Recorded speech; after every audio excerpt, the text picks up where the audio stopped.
So what is design thinking? What is the hype all about?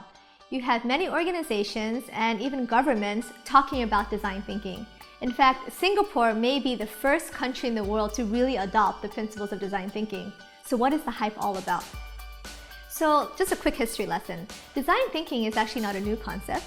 It actually started in the 1980s and it was really popularized in the late 80s with a book called Design Thinking, and then with the work of companies like IDEO and Stanford Design School, and now there are many, many design schools around the world who are adopting these principles.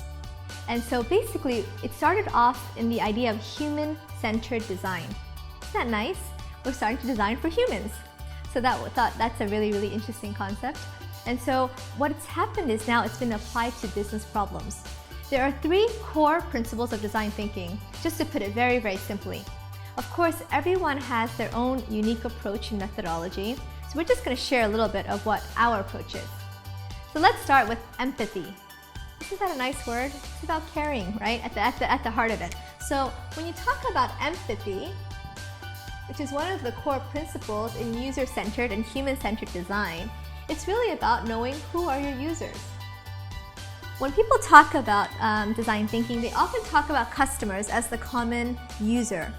Of course, customers are very important, but you can't just design for customers, right?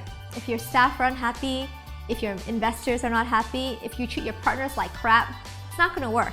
So we apply actually coaching methodology and various communication techniques to understand who are our users, to be able to really pull out what's on the inside of them. Because we don't want to know just the symptoms of what they like or don't like. A lot of times we find our users don't even really know what's really important to them until we pull it out of them. And so for us, we use storytelling, we use emotive stories, we use memories to actually almost connect with people at a very, very emotional level. And we really listen and we observe and we care for our interviewees so that we can find out what they care about the most. The second thing, which is really the fun part of the journey, is actually creativity. This is actually the really, really fun and crazy. I'm clearly not an artist. So the creativity is actually where we go really, really wild and crazy. We start with things like this, which is a huge whiteboard, and we'll start to create and invent things that you've never heard of before. We challenge our clients all the time to be 5 years old again. And when you're 5, this could be a rocket ship, right? And so we challenge our clients to really think outside the box. This is typically the part of the journey that our clients are most uncomfortable with, because automatically the ideas of rationality about is it going to work, functionality, feasibility, all those things tend to come into play. But we say, hold on, we will get there, but at least for now, let's suspend all belief and let's go crazy. And this is actually the fun part. And in the business world, we're often taught to make decisions in a very logical, rational, step-by-step process. This process, not so linear. We can actually come up with all kinds of ideas when we go in circles. So don't even try to think about a process. Let yourself be free in this process.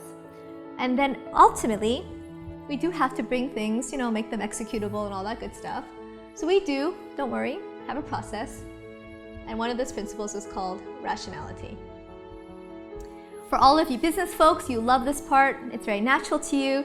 This is where budget limitations, constraints, this is where feasibility come into play.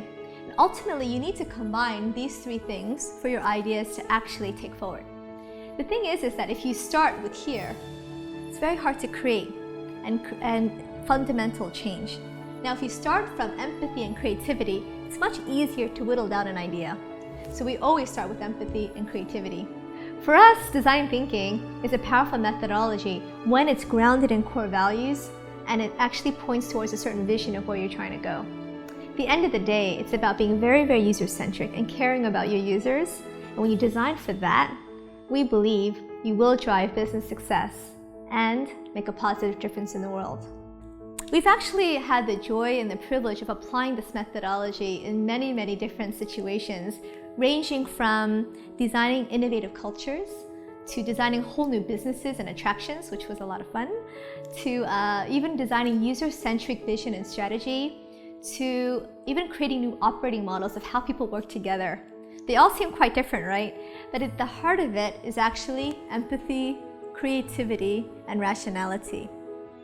So for us, design thinking is a way that we actually can live out our vision, which is to design transformative experiences from the inside out to create joy and beauty in the world. Now for us, that is our so what, and that is the why we do what we do. Design thinking is just the how. Are you ready to create with empathy and rationality?